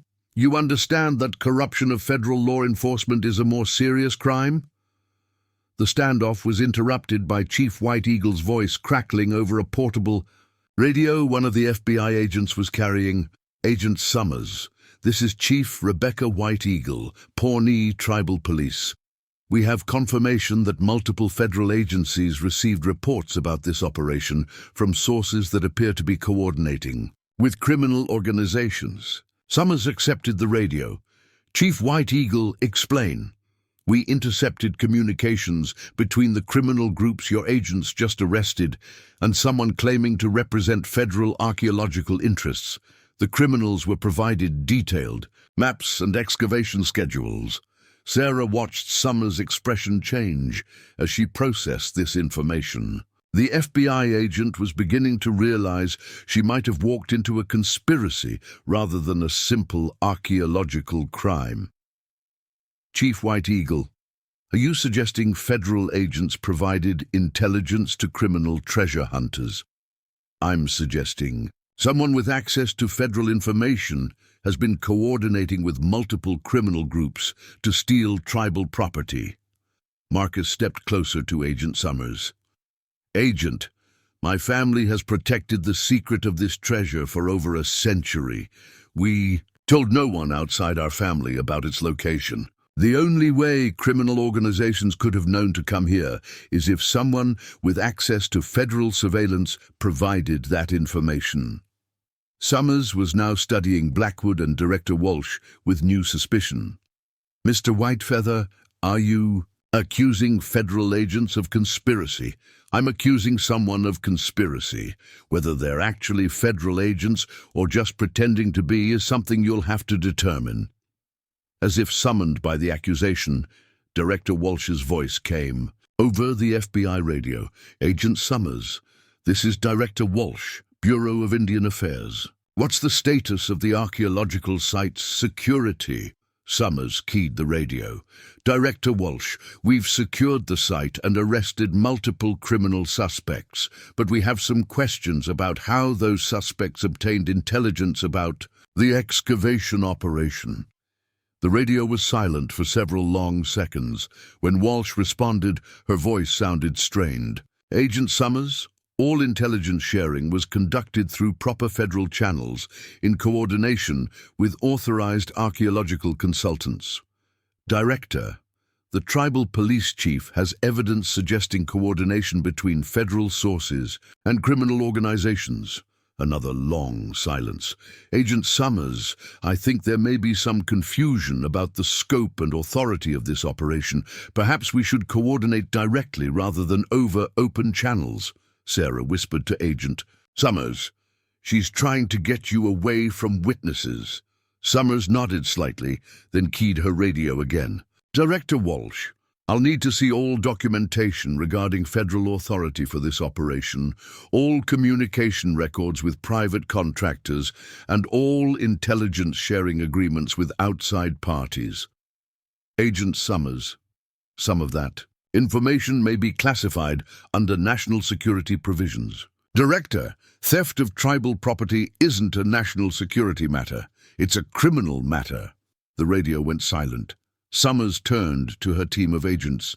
I want full documentation of everything we've found here.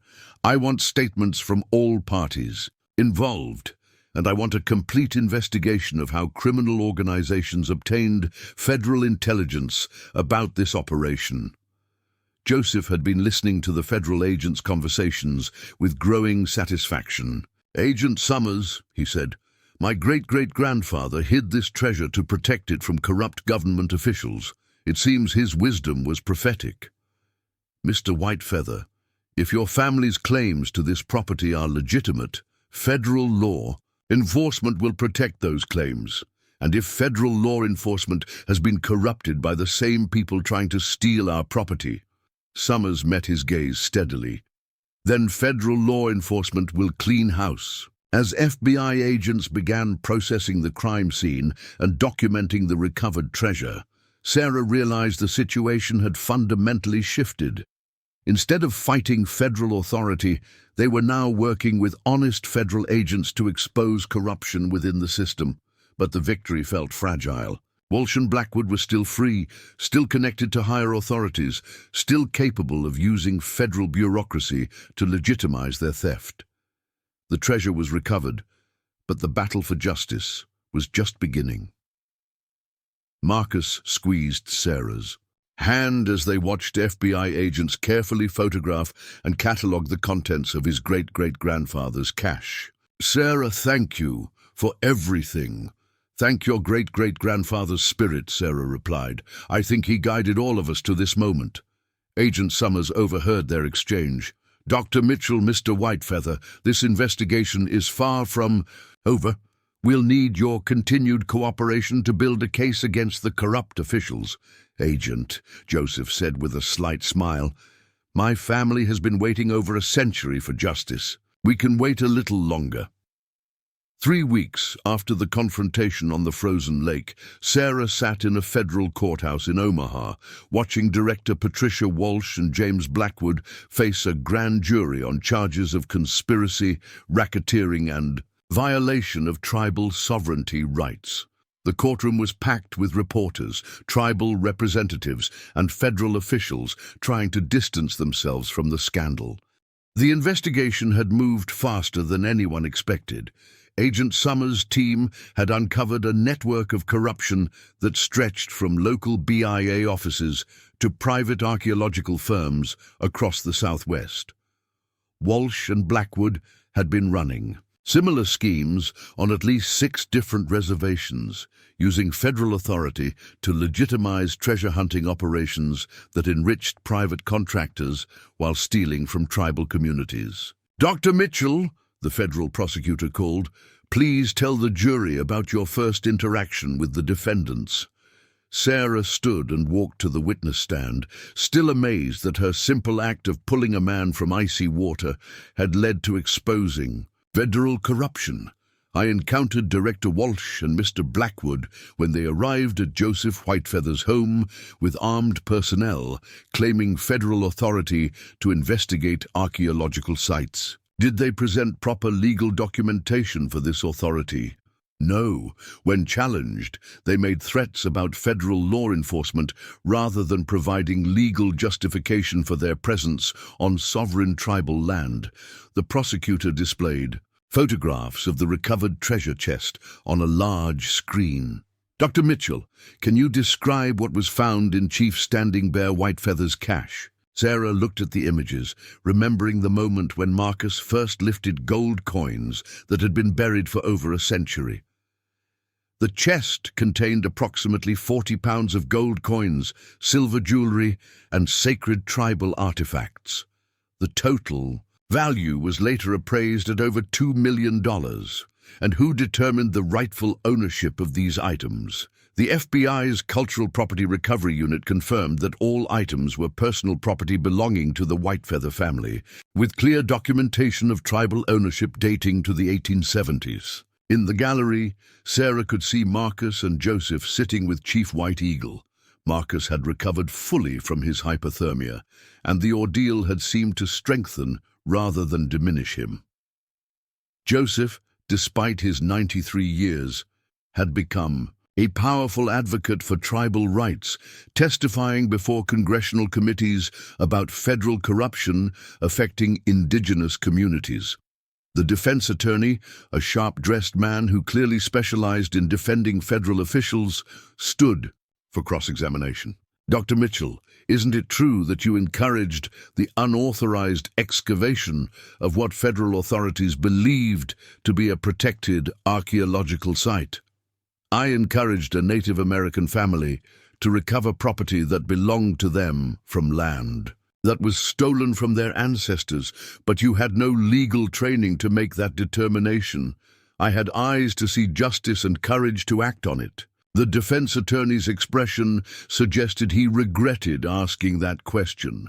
Sarah's directness had played well with the jury throughout the trial. "Dr. Mitchell, you've admitted to making recordings of federal officials without their consent. Isn't that illegal wiretapping?" "I made recordings to document threats against tribal members and to preserve evidence of potential crimes. Those recordings are what allowed Agent Summers to uncover the full scope of the conspiracy." "Conspiracy is a strong word, Dr. Mitchell. So is theft, Counselor. So is corruption of federal authority." When Sarah stepped down from the witness stand, the prosecutor called Marcus Whitefeather to testify. Marcus had grown more confident over the past weeks, speaking at universities and tribal councils about the importance of protecting indigenous cultural heritage. "Mr. Whitefeather," the prosecutor began, "can you describe your family's relationship to the recovered treasure?" "The gold and artifacts were buried by my great-great-grandfather, Chief Standing Bear Whitefeather, during the Indian Wars. He was trying to protect tribal wealth from being confiscated by cavalry troops who were forcing our people onto reservations." "And how was knowledge of the burial site preserved?" through oral tradition passed down through 4 generations of my family. My grandfather told my father told me, and I was preparing to tell my own children when the time came. Mr. Whitefeather, what impact has the recovery of this treasure had on your community? Marcus glanced at his grandfather in the gallery, then back at the jury. It's given us resources to fund education, health care, and economic development on the reservation. But more importantly, it's proven that our oral traditions are historically accurate and legally valid. It's validated our culture and our connection to the land. The defense attorney's cross-examination of Marcus was brief and unsuccessful. Marcus had lived this story his entire life, and his authenticity was impossible to challenge. The final witness was Joseph Whitefeather himself. At 93, he needed assistance walking to the witness stand, but his voice was strong and clear as he was sworn in. "Mr. Whitefeather," the prosecutor said gently, "you are the tribal historian for the Pawnee Nation?" "I am the keeper of my people's stories, yes." "And you experienced dreams that led to the recovery of your ancestors' treasure?" "I experienced spiritual guidance from my great-grandfather's spirit." In our culture, the boundary between the living and the dead is not as absolute as in your culture. Mr. Whitefeather, what does justice mean to you? Joseph was quiet for a long moment, his weathered face thoughtful. Justice means that lies are exposed and truth is honored.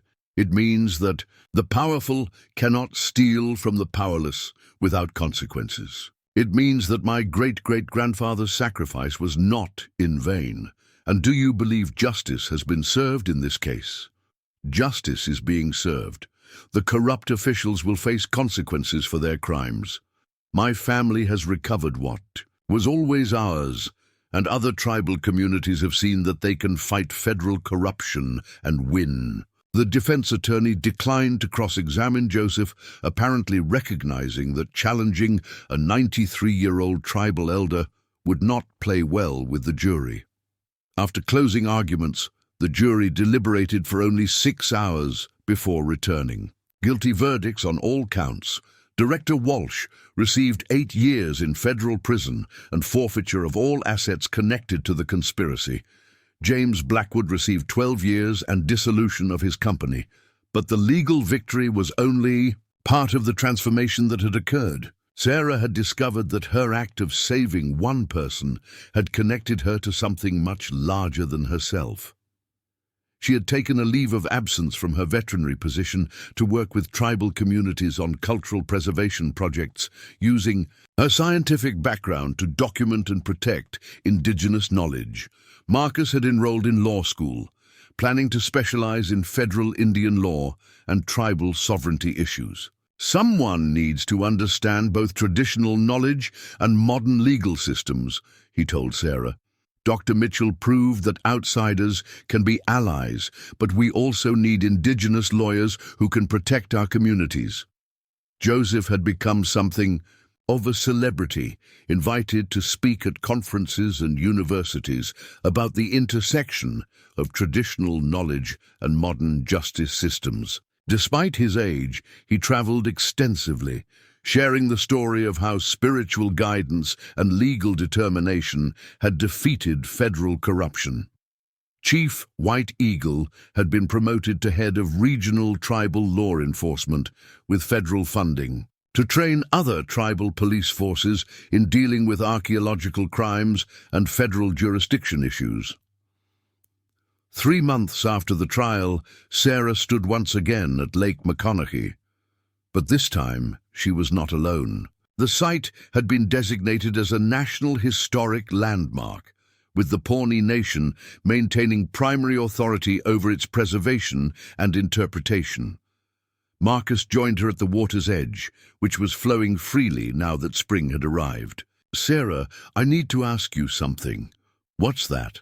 "My grandfather wants to adopt you formally into our family. It's a traditional ceremony that would make you legally and spiritually a member of the Pawnee Nation." Sarah felt tears stinging her eyes. "Marcus, I don't know what to say." "Say yes." You saved my life, helped recover our ancestors' treasure, and exposed corruption that was harming tribal communities across the region. You've earned a place in our family." Sarah looked out over the lake, where she had first seen Marcus trapped. In the ice, where she had made the split-second decision to risk her own life to save a stranger. That moment had led to everything that followed. The recovery of the treasure, the exposure of federal corruption, the transformation of her own life's purpose. "Yes," she said simply. "I would be honored." As they walked back toward the Pawnee cultural center where the adoption ceremony would take place, Sarah realized that some rescues create bonds that last a lifetime. She had pulled Marcus from freezing water, but he and his family had pulled her toward a deeper understanding of justice, courage, and the power of standing up for what's right. The gold was safely preserved in a tribal museum, but the real treasure had been the relationships forged through shared struggle and the knowledge that corruption could be defeated when good people refused to look away from injustice. 5 years had passed since that frozen February morning when Dr. Sarah Mitchell pulled Marcus Whitefeather from the icy waters of Lake McConaughey. What began as a simple rescue had grown into something that transformed not just individual lives, but federal policy regarding tribal sovereignty and cultural preservation across the United States. Sarah stood in the marble halls of the Smithsonian Institution, wearing traditional Pawnee regalia that had been handcrafted by tribal artisans, specifically for this occasion. As the newly appointed Director of Indigenous Cultural Preservation for the National Museum of the American Indian, she was about to unveil an exhibition that would change how Americans understood the relationship between traditional knowledge and modern science. The legacy of Chief Standing Bear, traditional wisdom in contemporary America, occupied an entire wing of the museum. The centerpiece was Chief Standing Bear Whitefeather's treasure chest, on permanent loan from the Pawnee Nation, surrounded by interactive displays that demonstrated how indigenous ecological knowledge had informed modern environmental science, land management, and archaeological preservation techniques.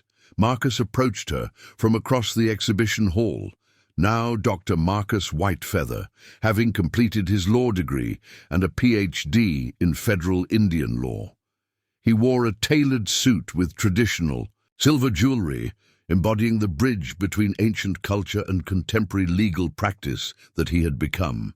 "Sarah," he said, using the Pawnee name she'd been given during her adoption ceremony 5 years earlier, "grandmother would have been amazed to see her great-great-grandfather's story told in the nation's capital. Joseph would be proud of what you've accomplished," Sarah replied.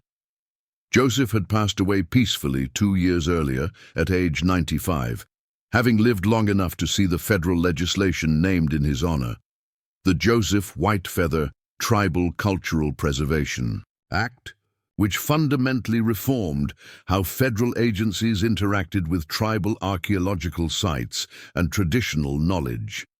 The exhibition opening was attended by federal officials, tribal leaders from across North America, and international delegations studying American approaches to indigenous rights. Sarah had spent 3 years developing the displays, working with tribal historians, federal scientists, and legal scholars to create an accurate representation of how traditional knowledge systems could inform modern policy.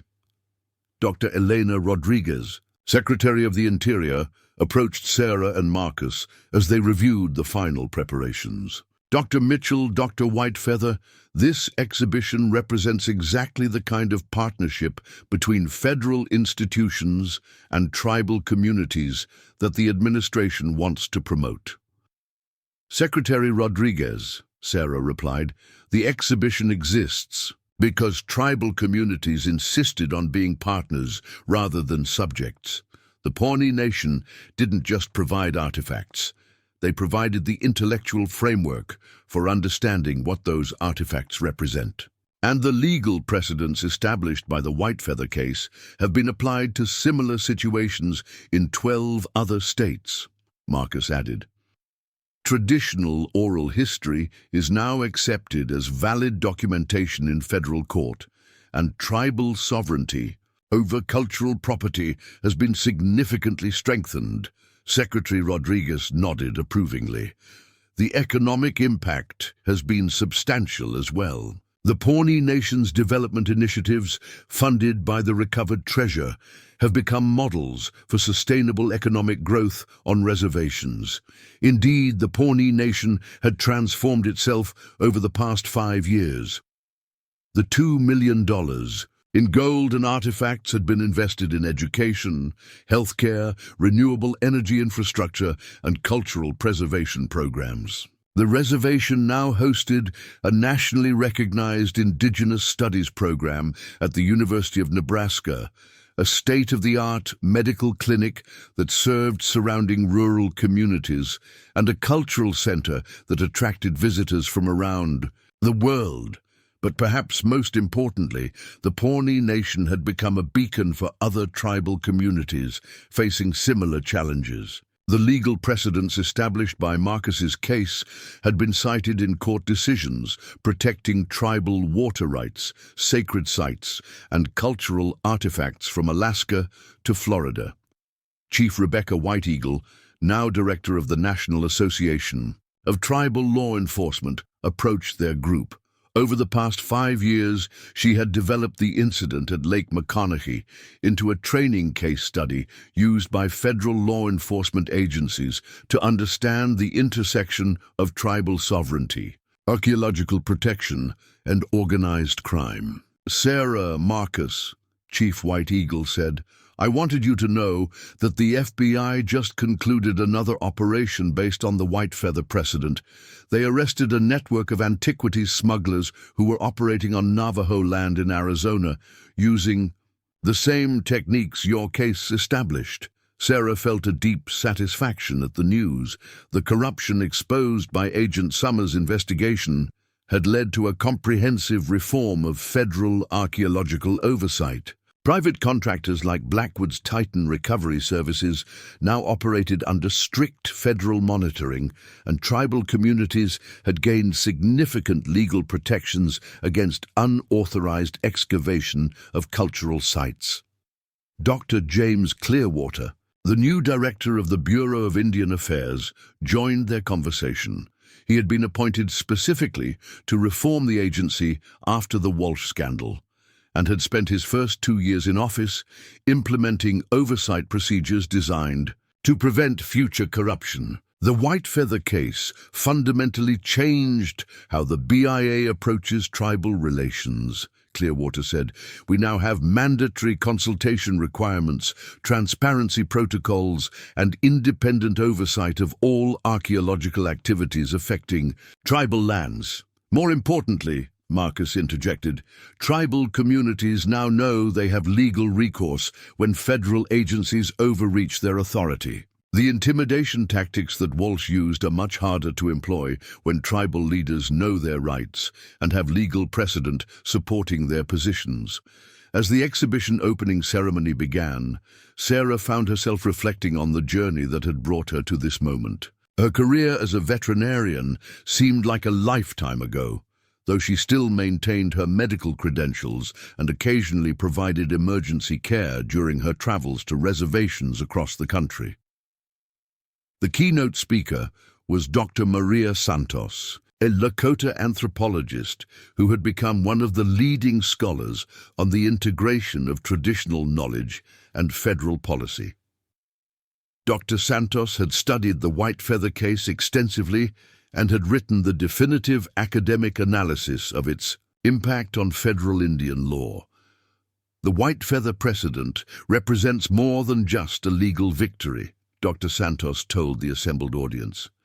It represents a fundamental shift in how American institutions recognize and respect indigenous knowledge systems. When Dr. Sarah Mitchell chose to risk her career and her safety to help the Whitefeather family, she was acting on principles that challenged the very foundations of cultural colonialism. Sarah felt uncomfortable with the praise, but she understood the broader point. Her decision to help Marcus and Joseph had been instinctive, based on simple human compassion, but it had occurred within a system designed to suppress indigenous voices and appropriate tribal cultural property. The treasure recovered from Lake McConaughey was valuable, Dr. Santos continued, but the real treasure was the demonstration that traditional knowledge systems are accurate, that tribal oral histories are reliable, and that indigenous communities are the appropriate guardians of their own cultural heritage. After the ceremony, Sarah and Marcus walked through the exhibition together, stopping at a display that showed the environmental impact of the Pawnee Nation's renewable energy projects. Using principles derived from traditional ecological knowledge, the tribe had developed wind and solar installations that actually enhanced, rather than disrupted, local ecosystems. "Marcus," Sarah said, "do you ever think about what would have happened if I hadn't been at the lake that morning?" Marcus was quiet for a moment, studying a photograph of the restored Lake McConaughey, which now served as both a sacred site for the Pawnee people and a research center for sustainable water management. "I think about it every day," he said finally. "But Sarah, I've come to believe that your presence at the lake wasn't coincidental. Grandfather always said that the spirits guide events toward their proper conclusions." "You think your great-great-grandfather's spirit arranged for a veterinarian to be tracking elk migration patterns at exactly the moment you fell through the ice? I think my great-great-grandfather's spirit arranged for someone with the knowledge to save my life, the courage to challenge federal authority, and the integrity to see justice through to its conclusion, to be at the right place at the right time." Sarah considered this perspective as they moved through the exhibition. In the 5 years since the incident, she had often wondered about the series of coincidences that had brought her to Lake McConaughey that morning. Her research project had been delayed by weather, causing her to be at the lake later than originally planned. Her position had been chosen to avoid disturbing the elk herd, placing her with direct line of sight to Marcus's location. Even her veterinary training had been crucial.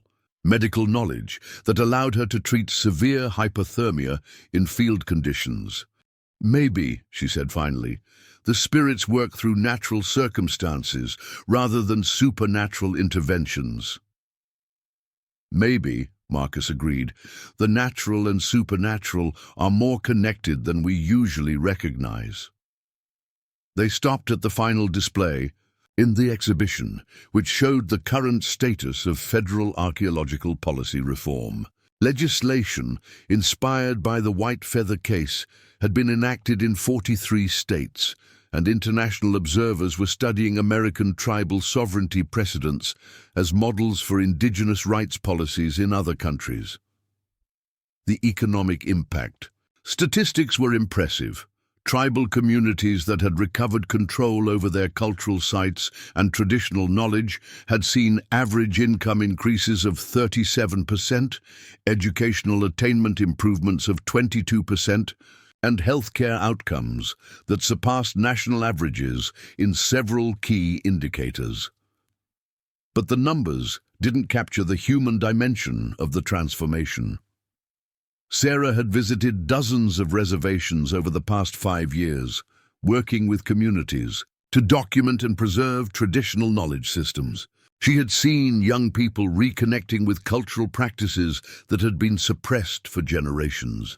She had witnessed elders sharing knowledge that they had previously kept secret out of fear of government persecution. "Sarah," Marcus said, as they reached the end of the exhibition, "there's something I need to tell you." She turned to face him, noticing a seriousness in his expression that made her suddenly nervous. "I've been offered a position as the first Indigenous director of the Federal Archaeological Protection Agency. It's a new position created by the White Feather Act, with authority to oversee all federal activities affecting tribal cultural sites." Sarah felt a mix of pride and concern, Marcus, that's incredible. You'd be in a position to protect tribal communities across the entire country. But it would mean moving to Washington, working within the federal system that we've spent 5 years fighting against. Sometimes the best way to change a system is from the inside, Marcus nodded slowly. That's what I keep telling myself. But Sarah, I wanted to ask if you'd consider taking the deputy director position. The legislation specifically calls for someone with scientific credentials and demonstrated commitment to tribal sovereignty. Sarah felt the weight of the decision settling on her shoulders. The Smithsonian position had given her a platform to educate the public about indigenous knowledge systems, but a federal appointment would give her direct authority to protect tribal communities from the kind of exploitation they had uncovered at Lake McConaughey. Marcus, 5 years ago I was a veterinarian studying deer diseases. Now you're asking me to become a federal administrator protecting indigenous rights. 5 years ago, you were someone willing to risk everything to save a stranger's life. That's exactly the kind of person who should be protecting indigenous communities from federal overreach. Sarah looked around the exhibition hall at the displays documenting traditional knowledge systems, at the legal precedents that had emerged from their confrontation with corruption, at the evidence of positive change spreading across the country. You know what? She said finally. I think Joseph would say that the spirits have been preparing us for this moment all along. Is that a yes? That's a yes, but on one condition. What condition? Every decision we make gets run past the tribal communities most affected. No more federal agencies deciding what's best for indigenous people without indigenous input. Marcus smiled, the expression transforming his face and reminding Sarah of the determined young man she had pulled from freezing water 5 years earlier. I think we can make that work, he said. As they left the Smithsonian that evening, Sarah reflected on the extraordinary journey that had begun with a simple act of human compassion. Pulling Marcus from the ice had seemed like an ending, the conclusion of a medical emergency. Instead, it had been the beginning of a transformation that had touched thousands of lives and reformed federal policies that had oppressed indigenous communities for generations. The treasure buried by Chief Standing Bear Whitefeather had finally been recovered, but its true value hadn't been the gold and artifacts. The real treasure had been the demonstration that traditional knowledge was valid, that tribal communities deserved respect and sovereignty, and that individual acts of courage could challenge systems of institutional oppression. 5 years later, Sarah understood that some rescues extend far beyond the initial moment of crisis. The best rescues create ripples that spread outward, touching lives and changing systems in ways that the rescuer never could have imagined. As she and Marcus walked toward their future as federal administrators committed to protecting indigenous rights, Sarah knew that Chief Standing Bear's spirit was finally at peace. The treasure he had hidden to protect his people's future was fulfilling its purpose, not just as gold and artifacts, but as a catalyst for justice that would protect indigenous communities for generations to come. The circle that had begun with a Pawnee warrior burying treasure to protect his people's future was finally complete, with his descendant and an adopted daughter of the tribe taking federal positions that would ensure that protection continued into the 21st century and beyond. Up next, you've got 2 more standout stories right on your screen. If this one hits the mark, you won't want to pass these up. Just click and check them out. And don't forget to subscribe and turn on the notification bell so you don't miss any upload from us.